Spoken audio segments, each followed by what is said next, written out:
Le riche et le pauvre Lazare, 9e partie. Tous auront la vie éternelle. Les uns pour vivre une vie de bonheur et pour les autres une vie de souffrance en enfer. L'homme riche qui était en enfer n'était pas mort, il était bien vivant, mais dans une souffrance atroce. Et ça, c'est chaque jour jusqu'à l'éternité. Tout ce que je souhaite et que je prie le Seigneur afin qu'un grand nombre d'entre nous soyons sauvés quand l'Église sera enlevée. Le réveil va se faire, mais il sera trop tard. Beaucoup se lamenteront, mais mieux vaut tard que jamais. Il est encore temps, Jésus n'est pas encore venu, mais soyez certains qu'il viendra. Si Satan sera enchaîné et jeté au feu de l'enfer pendant 1007 ans, 1000 ans, et qu'il ressuscitera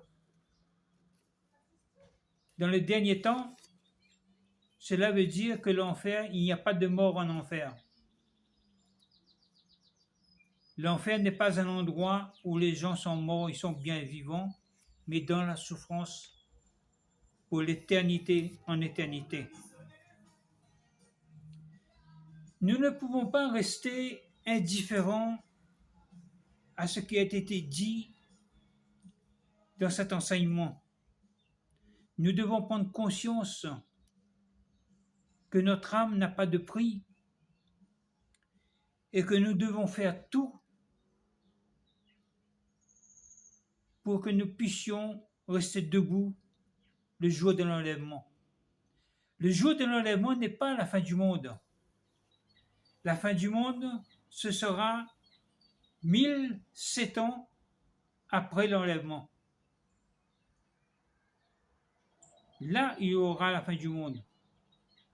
Et la nouvelle Jérusalem descendra, où l'ancienne terre sera disparue, et la nouvelle Jérusalem viendra à la place sur le mont Sion, en Jérusalem. Soyons certains que si nous n'avons pas la notion de la vie éternelle, nous ne serions pas sauvés.